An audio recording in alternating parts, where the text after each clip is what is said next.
message. We can't have an alternative ALG plan in our message and not have it the same as the ones that the schools and the town are talking about. So, but if we don't get the ALG consensus, ALG publishes their spreadsheet and we publish ours. And then we fight over it during town meeting. Not that I want to go through that path, but that's but there is no ALG if there's no consensus. Sure. So nobody can actually claim to own that spreadsheet. We'll just be very convincing, Christy. I don't have a whole lot of argument other than we disagree. And it's possible they'll be swayed, but given that the select board has voted on their position and will not meet again before Thursday, we're gonna meet again on the 1st, assuming that Thursday does not somehow miraculously involve the select board changing their position. We, the finance committee, meet again on June 1st and have been told by Mark Hall that absolutely ALG needs to have some sort of an idea of what we're saying by June 3rd. So we have chance for one more meeting. Can I request you to move the meeting to 7:30 on the 1st? Only because I have the League of Women Voters annual meeting. I'm going to say no, because we have to get through, it's already 9:47 and we have only voted on 2 articles. We can put your articles towards the end.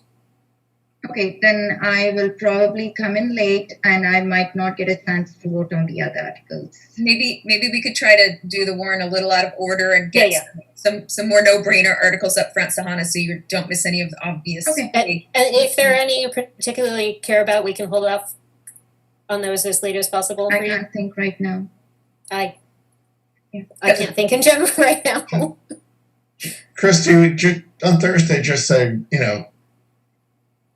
if you want to take it to the town meeting floor, we voted for taxpayer relief, and the select board didn't. Yeah. Who's gonna win the fight?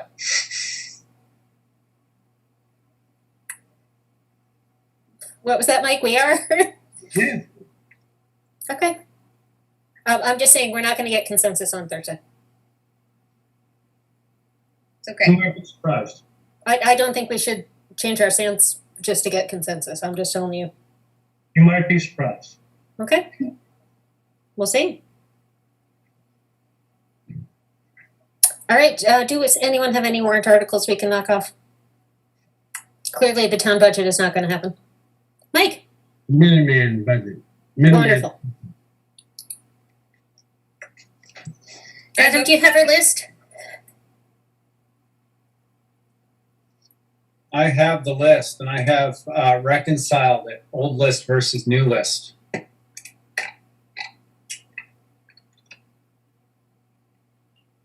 Okay. So we're discussing the Minuteman Regional School District Assessment. Yes. I think it's fairly straightforward. Actually, I was supposed to get updated headcount numbers, how many Acton students are in there, at the school as of this year. And Han Norris was, their meeting, after their meeting, she was going to send me the data, but I think it's a lot of Acton kids are going there. But I'm just going to make a motion that we recommend the assessment of for Minuteman Regional School District of $2,189,873. Second. Probably enough votes to pass. So. All right, we have a motion to recommend the Minuteman Regional School District Assessment. Adam, would you please call the roll? Christine Anderson. Aye. Christine Russell. Aye. David Wellinghoff. Aye. Jason Cole. Aye. Mike Majors. Aye. Roland Borden. Aye. Sahana Perowit, Aye. Steve Noon, Aye. and I vote aye, unanimous. All right, anyone else? Roland? We did hear the presentation from Ray Jacoby, the CPC chair this year. I would motion that we approve the CPC article, which is Article 9 in the warrant. And I'll give you the dollar value. I'd also like to do Article 8 if possible. I can give you the number right now if you want it. It's $1,858,136. Let's see where you got that from, but anyway, I'll take I'm your looking word at for the it. spreadsheet. I'm looking at the appropriation article itself. So, okay, we'll go with that figure. The motion that we approve the article as posted in the warrant. You mean recommend? Recommend, I'm sorry. Second. All right, we have a motion to recommend the Community Preservation Program warrant article. This is the program for direct appropriation, right? It's Article 9. Article 9, yes. Direct appropriations Is that- from fund balances. I'm sorry, I'm looking at the warrant list, not the articles. Yeah, that's from the previous. Is that? I didn't get a new list, a new spreadsheet I list. All sent you a have link is- to it. Okay. It was in I'm the. going off of the PDF version. Okay. Shall we call the roll? Yes, please. Christy Anderson, Aye. Christine Russell,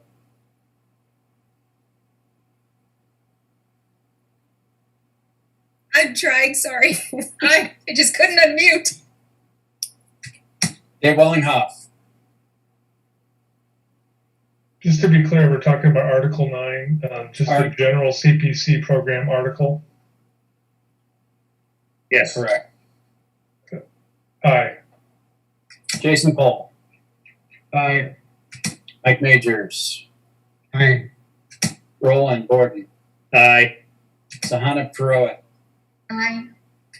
Steve Noon, Aye. and I vote aye. Mr. Borden, do you want to make a motion on Article 8? Now, the Article 8 is a new article, right?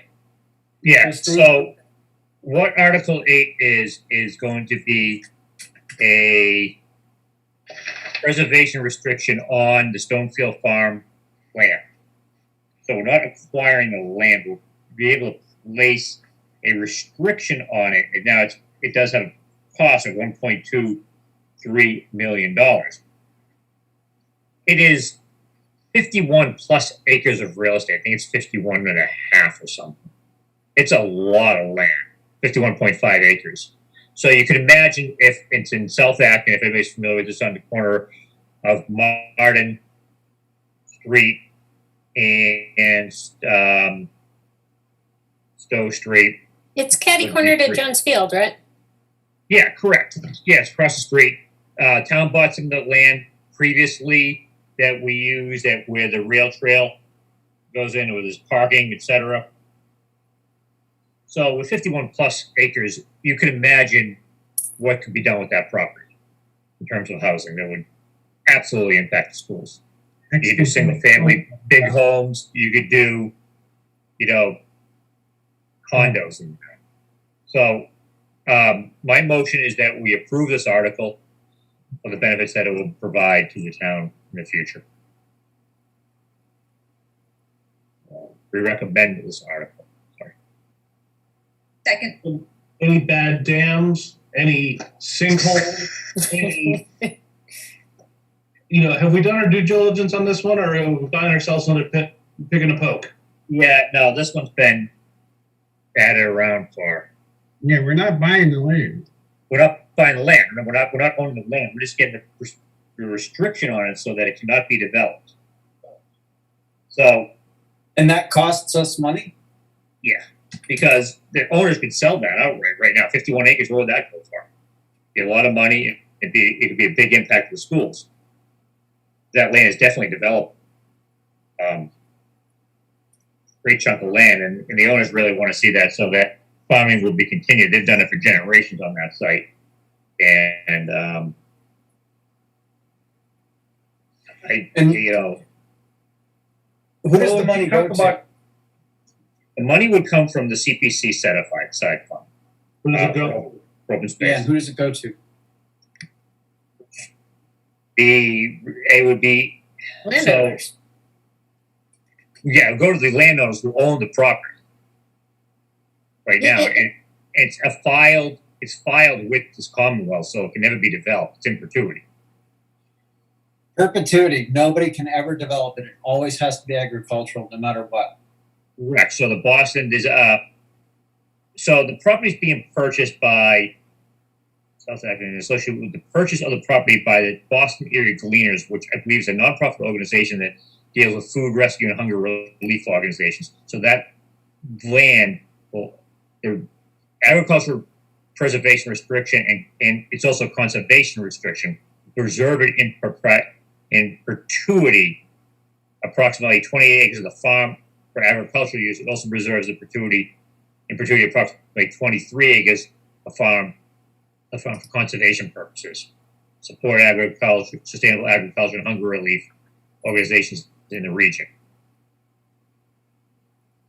And also being able to link that property to the rail trail, etc., so that whoever operates it in the future as a farm will then be able to use it, will be able to have like a farm stand to sell produce and things like that.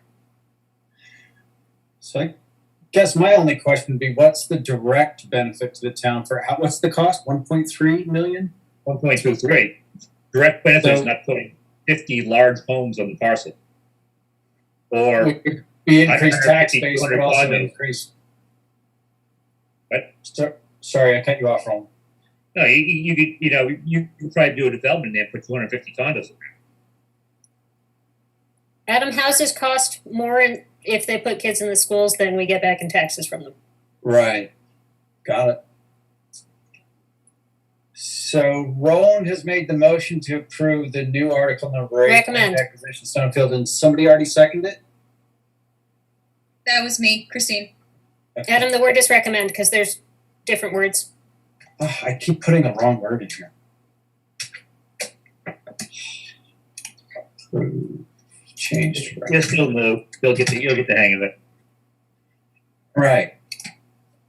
In the Would you next like me two to take the meetings. roll? You plead to do. Christy Anderson, Aye. Christine Russell, Aye. Dave Wellinghoff. Sorry, I just still had another question or two. If you could bear with me. So right now, the land can be developed for anything, right? Is that correct? And then the town wants to buy it to preserve it for conservation purposes, to stop development on it.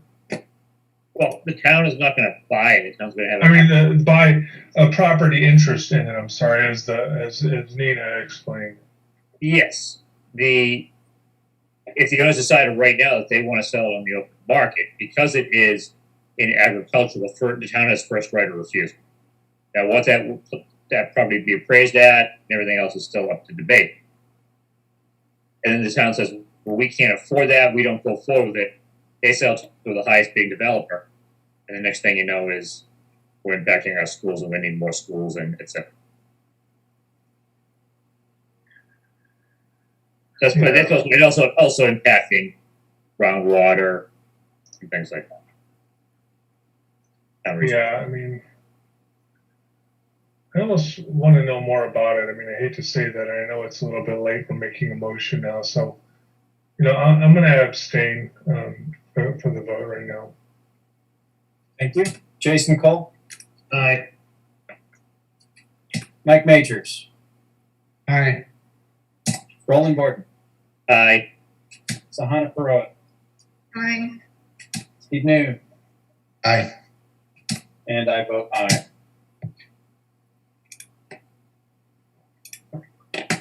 Anyone else? Can we take up 20 and 21? Since this does not have any financial impact, I make a motion to make no recommendation. These are the changing the planning board. Mhm. Now, here's where I'm expecting Roland to say that this does have a financial impact because it requires changes to the bylaws. These are sorry, never mind. Amending the town charter would require legal fees. Yeah, but we have an in-house lawyer that we pay anyway. Oh. Okay. You say no recommendation or? Yeah, no recommendation. I'd second that. All right. Any debate? And this is for both articles. 20 and 21. Yeah, so the citizens petition and the non-binding resolution. Mhm. I'm sorry, for the changes to the charter. Yeah. Adam? I will type that in after the fact. That's going to take me a while. Did somebody second it? I seconded it, Adam. Thank you. But we should vote on each of them independently. Yeah, probably. So this is for both 20 and 21. Christy Anderson. Well, I think we're supposed to vote separately, we said. So let's make this We have to. Yeah, let's. Yeah, we should. You guys love making me type. This is It's for your fault. amending the town charter. Okay, so this is for Article 20. Christy Anderson. I'm sorry. I agree with Sahana's no recommendation. No recommendation. An I vote is a vote for no recommendation. Correct. Christy That's what Anderson voted aye. Christine Russell. Aye. Dave Bollinghoff. Aye. Jason Cole. Aye. Mike Majors. Aye. Roland Borden. Aye. Sahana Pruitt. Aye. Steve Noon. Aye. And I vote aye. Let me just copy paste this. Change this to 21 from 20. We're going to say it was also seconded by Steve Noon. Okay, so now we're voting the same for Article 21. Christy Anderson. I vote aye on no recommendation. Christine Russell. Aye. Dave Wellinghoff. Aye. Jason Cole. Aye. Mike Majors. Aye. Roland Borden. Aye. Sahana Pruitt. Steve Noon. Aye. And I vote aye. I'm ready to talk about Articles 13 and 14, regulation of fossil fuel infrastructure, if people would like to do those. Sure. Let me cut those out and move them down here. This is two different articles. Never mind. Think of it as one for right now. That would make it so that major renovations, which is defined as 75% of the gross floor area of a house, a dwelling, or 50% of a commercial property, would not be allowed to install new fossil fuel infrastructure.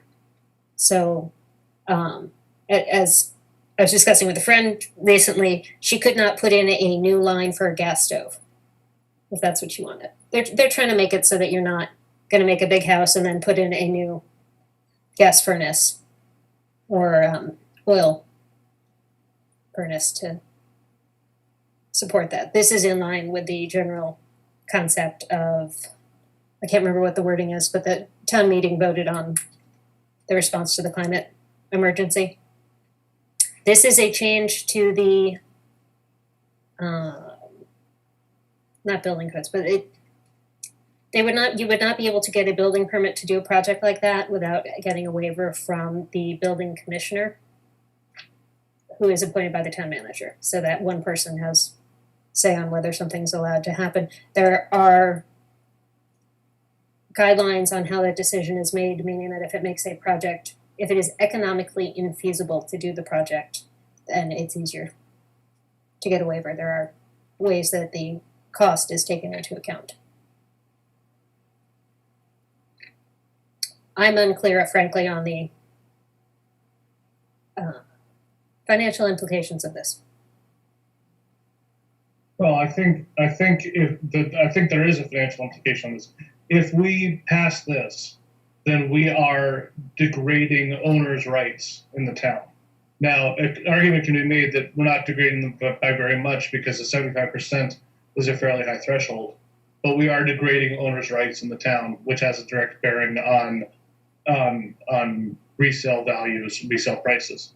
I'm against this on the straight up boundary of we should allow market forces to decide to make it clear to someone that it's in their best interest not to buy X or Y, but we should not be using the heavy-handed government to make this determination. So I'm against this on ownership rights grounds. Dave. Yeah, I'd second that view, and I'd add that, restaurant owners, et cetera, new businesses that may consider coming to the town of Acton could find these sort of regulations in just unnecessary burden for them and potentially be turned away. And so I also am very, very leery in supporting something like this. I do want to point out these are major renovations. 75% gross floor area of a house, that's you're putting a big addition. Or you're tearing down an old Kmart. No. Well, I was thinking about that. A friend is doing an ad out over part of her house and renovating her super old thing, and that's significant. I think of the 3 houses that have been sold in the last couple of years around my house, they were completely torn down and completely rebuilt. I think that if you do that, you should be allowed to put gas in your house. I'm sorry, it's ownership rights. I'm not for this. Roland? So, make sure I'm clear. The article says if you're renovating, so if you're not adding on to a house, you buy an old house like yours, Christy, and you said, I'm going to gut the whole house on the inside, I'm going to redo everything, and I'm going to put all new high efficiency heating and air conditioning, but it's not run on solar or wind or geothermal, because to put geothermal is extremely expensive right now, especially in this area. And you want to put a gas furnace in that's maybe 92% efficiency, or 3, or whatever the high standards are now. The town could say, nope, you can't do that. You have to go geothermal. Is that what the building inspector would have, building department would have their say that that's what they had to do?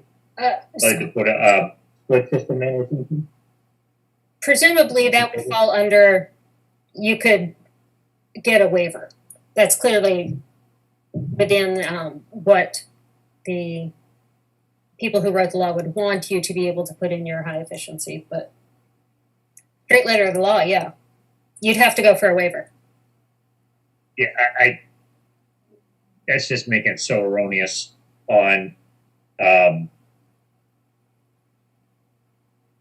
businesses businesses or individual homeowners. And I agree with Jason. I don't agree with it.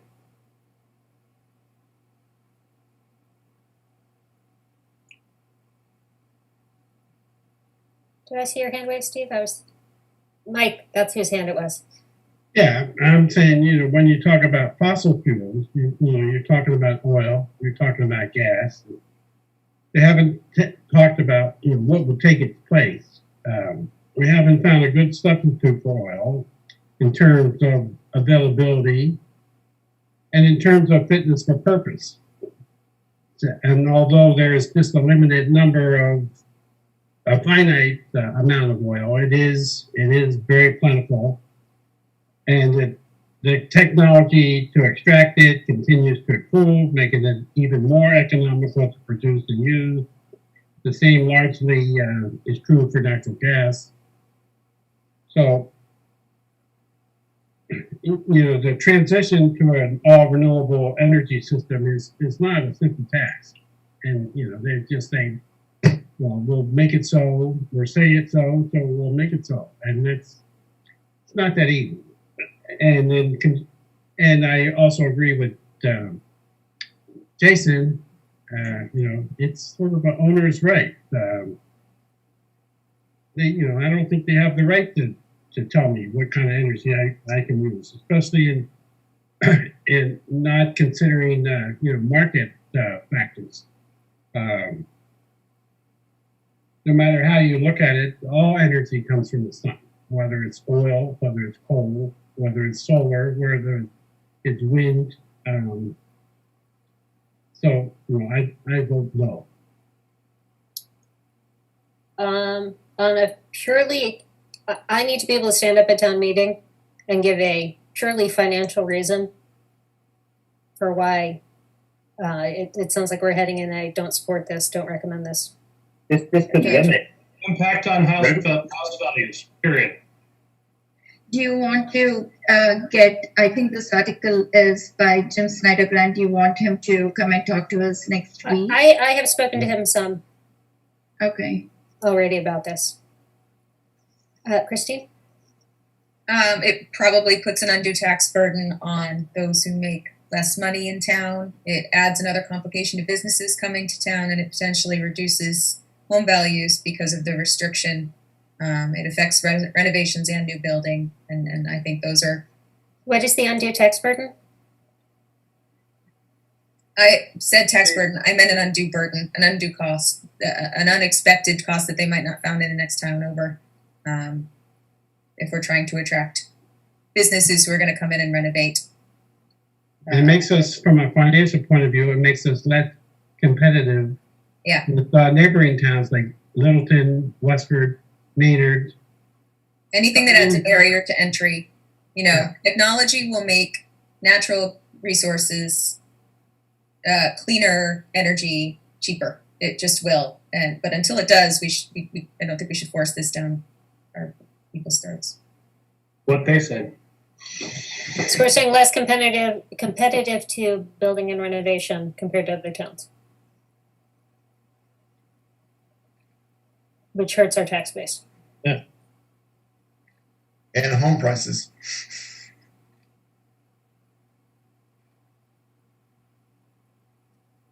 Adam has his hand raised. Please, Adam. I'm sorry, I'm writing. I cannot see that. That's okay. I mean, I almost feel like it's a no recommendation situation, but I get the sense that most of you feel a little bit more strongly that we should just outright vote against it. I struggle to see where maybe my responsibility as a FinCom member to really weigh in on this specifically. I believe this has direct financial impact on the town. Okay.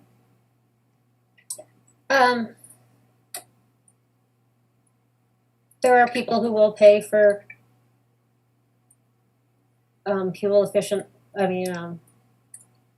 green stuff, but I think what we're saying here is that that's for the individual homeowner or business property owner to decide, not for the town to dictate. Is the real sentiment of the article that the move would be to try to attract a specific type of person to Acton? Only those people who are interested in not consuming fossil fuels? I mean, I guess maybe that's really what the gist of it is. I read it as the gist is if you're wealthy and can afford to be making your big fancy house nicer, then you can afford to pony up a little more. Think about making it fuel efficient. Okay. But that's my jaded view. Well, the other jaded view is imposing one person's or one belief set on an entire community. Yes, but I'm not saying I disagree. Arguably, the community has already agreed to that. You could suggest that, mask rules did that as well. Science is science. I'm not in any way arguing the science of global climate change and things we need to do to address it. I'm arguing whether or not this is an undue burden and whether it's going to cost our town and whether this is the time to put in such a... Personally, I would love to see an actual carbon tax schema such that we can actually capture the external costs of burning carbon, but prior to that schema being in place, it is an undue cost and a reduction of ownership rights within the town. Okay. That's all.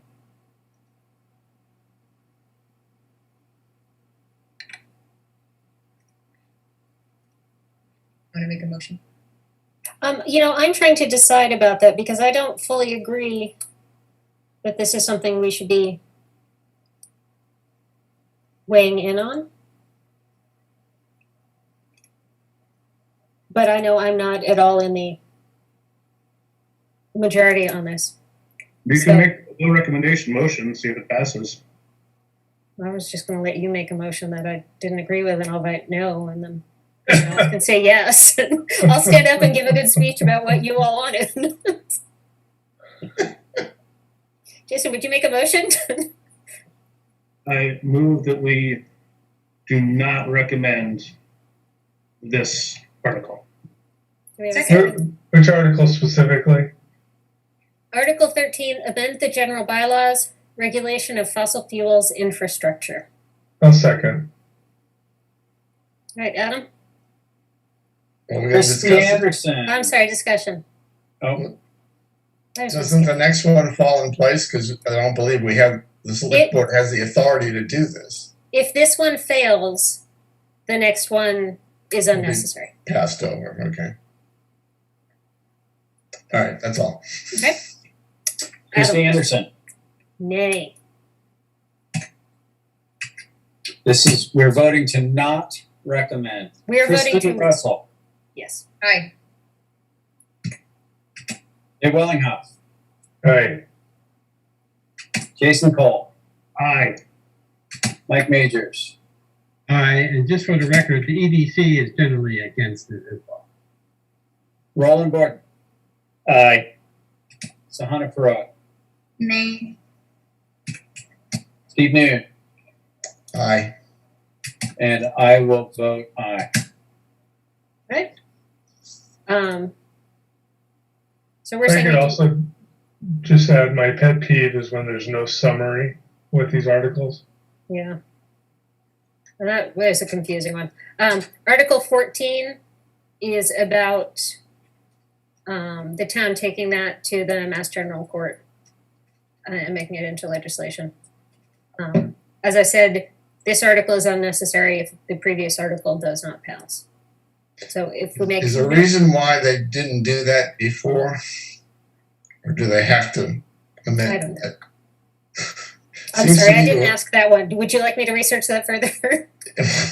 Well, yeah, we're voting to amend, town bylaws, but we don't have authority to do that. So why wouldn't you get the Well, authority to do that before you would? I mean, the order seems wrong to me. That's To me, it's the other way around, that you would want to know that you want to do it before you bother and go and get permission. You may be right. Given the previous vote, I presume we want to not recommend this. Move that we not recommend Article 14. Second. Debate. Seeing none, Adam, please. Proceed. Christy Anderson, how do you vote? Nay. I think was the right answer. So again, just to be clear, the motion is to not recommend the article home rule petition building with clean energy. Correct. Christine Russell. Aye. Dave Wellinghoff. Aye. Jason Cole. Aye. Mike Majors. Aye. Roland Gordon. Aye. Sahana Perot. Aye. Steve Noon. Aye. And I vote aye.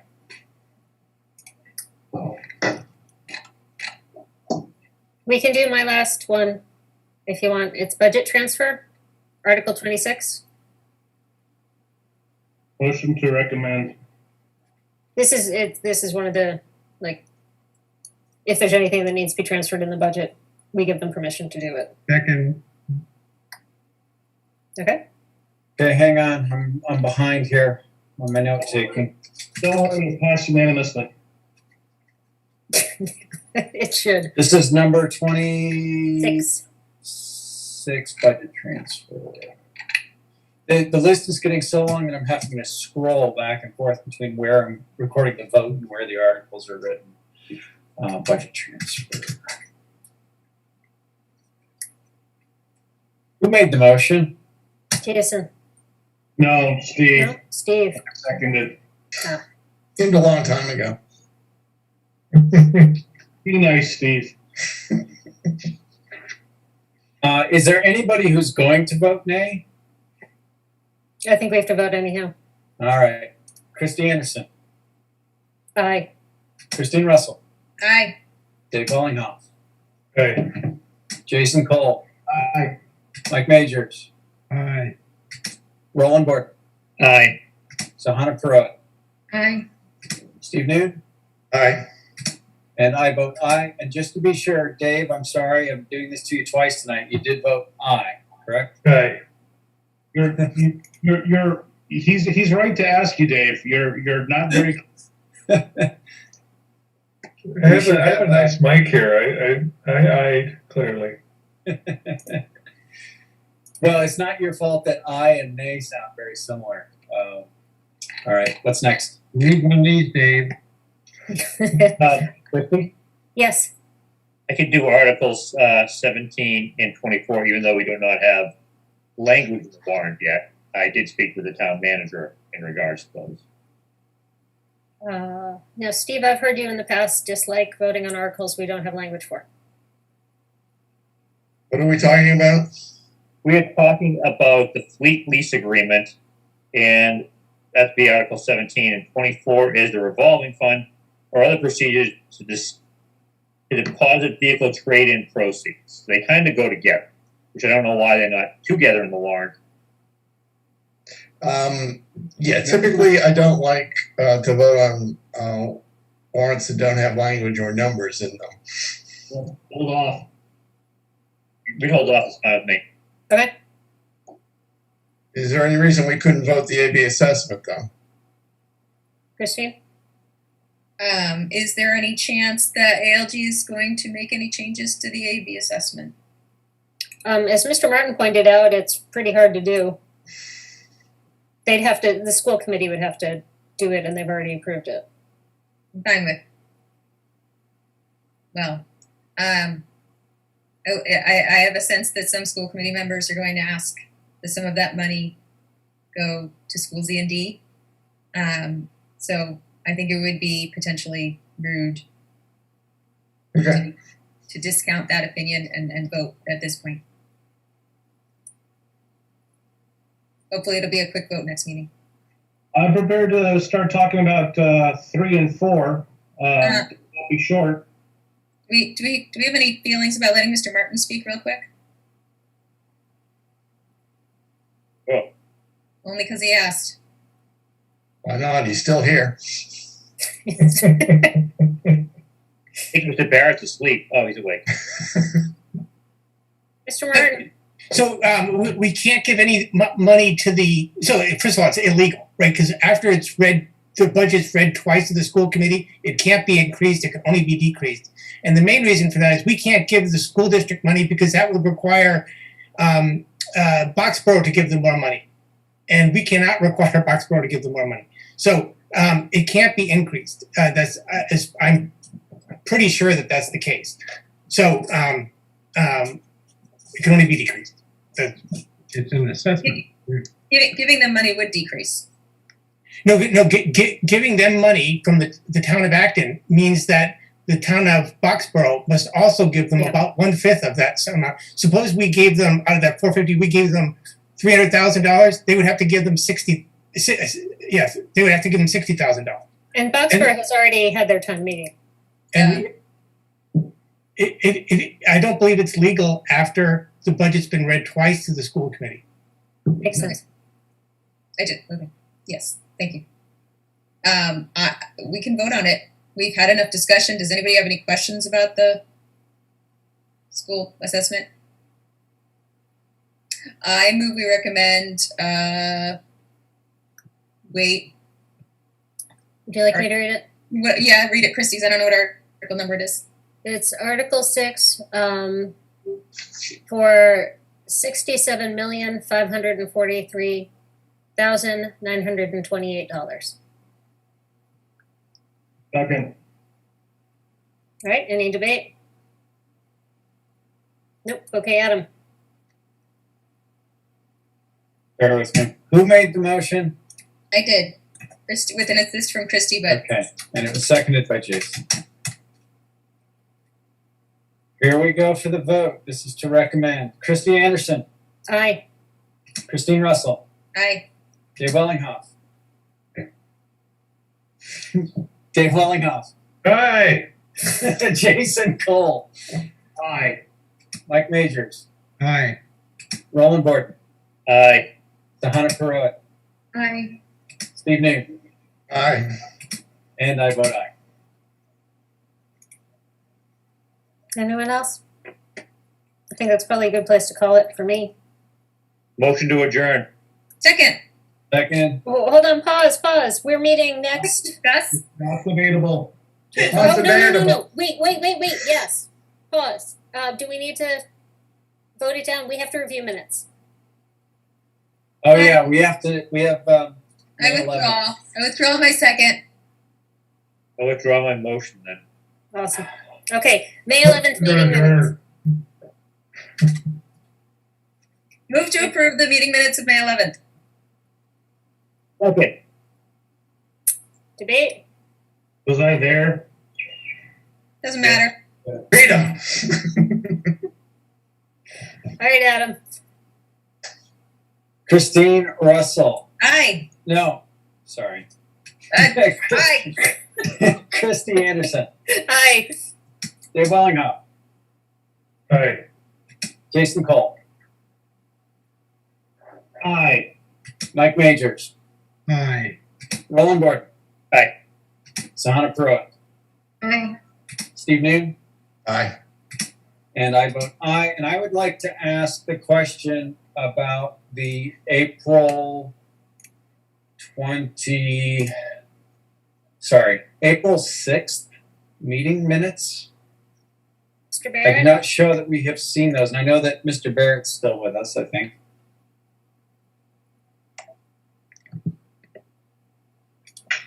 Steve, you work better on mute. Yeah, two of the meeting minutes are dovetailing off of the Board of Selectmen. One was the budget meeting, one was the CIP. I'll check on April 6th and report back. I think that's the Great. meeting. But I'm not out of my mind, right? That No, you're that's- good. Okay, good. Thank you. I make a motion to adjourn. Second. Sounds great. Give me about 5 minutes to type this up. No. It is recorded. You can just go to YouTube. Let's see. Seconded by Christine Russell. Christy Anderson. Aye. Christine Russell. Aye. Dave Wellinghoff. Abstain. You know how long it takes me to tab over? Fine, aye. Jason, no, it's too late. Jason Cole. Hey. God, you guys are killing me. 10:30. Did Jason Cole really just vote He did. nay? He did. Okay. We have too much to go through at 10. It'll be done at 10:30. Too bad. Mike Majors. Aye. Roland Borden. Aye. Sahana Purohit. Yes. Steve Noon. Aye. I'm going to vote nay just for fun. And the motion carries. Night all. Good Good night. night. Good night.